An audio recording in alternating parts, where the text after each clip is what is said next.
Warangal highway. మనం Warangal హైవేని national highway 163గా పిలుస్తాం. ఇది మనకు హైదరాబాద్ నుంచి మొదలు పెట్టుకొని భూపాలపట్నం ఛత్తీస్గఢ్ వరకు 334 కిలోమీటర్లలో విస్తరించి ఉంది. మనం మేజర్గా చెప్పుకోవాలి అంటే మన హైదరాబాద్ క్యాపిటల్ సిటీకి, అలాగే మన సెకండ్ క్యాపిటల్గా డెవలప్ అవుతున్న వరంగల్కి కనెక్ట్ చేసే హైవే ఇది. వరంగల్ హైవే 4 లేన్ రోడ్ ఎక్స్టెన్షన్కి మన సెంట్రల్ గవర్నమెంట్ 1905 కోట్లు కేటాయించడం జరిగింది. గతంలో మనకు యాదాద్రి వరకు ఉన్న 4 లేన్ రోడ్ని ఇప్పుడు వరంగల్ వరకు కూడా ఎక్స్టెండ్ చేస్తున్నారు. Emerging city Warangal. వరంగల్ పైన మన స్టేట్ గవర్నమెంటే కాదు, మన సెంట్రల్ గవర్నమెంట్ కూడా ప్రత్యేకమైన దృష్టి పెట్టడం జరిగింది. మన సెంట్రల్ గవర్నమెంట్ ప్రకటించిన స్మార్ట్ సిటీస్ లిస్ట్లో మన తెలంగాణ స్టేట్ నుంచి వరంగల్ అనేది ఫస్ట్ ప్లేస్లో ఉంది. ఒక బాంబేకి పూణే ఉన్నట్టుగా, ఒక బెంగళూరుకి మైసూర్ ఎదిగొచ్చినట్టుగా మన హైదరాబాద్కి వరంగల్ అనేది ఆల్టర్నేట్ క్యాపిటల్గా డెవలప్ అవుతుంది. మనకి వరంగల్ హైవేలో కనిపించే first development AIIMS Bibi Nagar. గతంలో మనకు నీమ్స్గా ఉన్న ఈ క్యాంపస్కి సెంట్రల్ గవర్నమెంట్ ఎయిమ్స్ హోదా ఇవ్వడం జరిగింది. 200 ఎకరాలలో సుమారుగా 1000 కోట్ల బడ్జెట్తో ఈ క్యాంపస్ని ఒక మెడికల్ హబ్గా డెవలప్ చేయడం జరుగుతుంది. మనకి వరంగల్ హైవేలో బీబీ నగర్ క్రాస్ స్టేషన్ తర్వాత నెక్స్ట్ వచ్చేది యాదాద్రి. మనందరికీ తెలుసు యాదాద్రి భువనగిరి సపరేట్ డిస్ట్రిక్ట్గా ఫామ్ అవడం. దీనికి తోడు మన తెలంగాణ గవర్నమెంట్ యాదాద్రికి 2000 కోట్ల బడ్జెట్ కేటాయించి పూర్తి స్థాయిలో ఒక టెంపుల్ సిటీగా ఏర్పాటు చేయడం జరుగుతుంది. Warangal highway industrial corridor. మనకి వరంగల్ హైవే పైన ఏ క్లస్టర్లో ఏ ఇండస్ట్రీస్ వస్తున్నాయో తెలుసుకుందాం.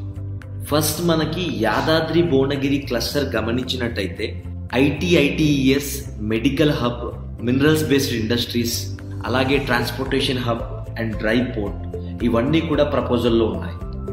నెక్స్ట్ మనకి జనగాం క్లస్టర్లో ఫుడ్ ప్రాసెసింగ్ అలాగే లెదర్ బేస్డ్ ఇండస్ట్రీస్ ప్రపోజల్లో ఉన్నాయి.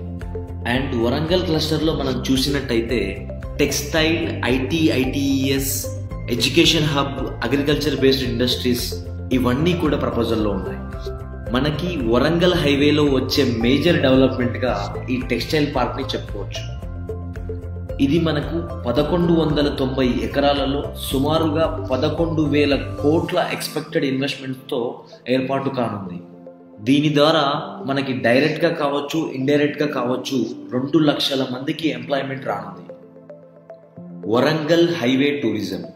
మనకు హైదరాబాద్లో స్టార్ట్ అయిన ఈ హైవే ఎన్నో టూరిస్ట్ లొకేషన్స్ కవర్ చేస్తూ వరంగల్ చేరుతుంది.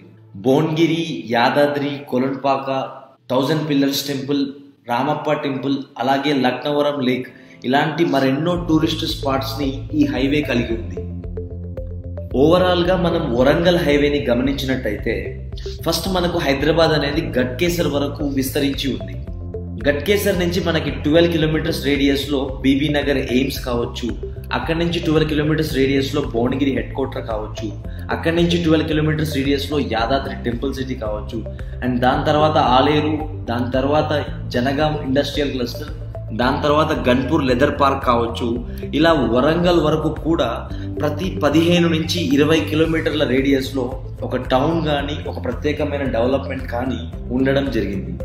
దీనికి తోడు యాదాద్రి వరకు కూడా MMTS వస్తుండడంతో ఈ చుట్టుపక్కల లివింగ్ అట్మాస్ఫియర్ అనేది బాగా అభివృద్ధి చెందుతుంది. ఇవన్నీ మనకు వరంగల్ హైవేలో వస్తున్న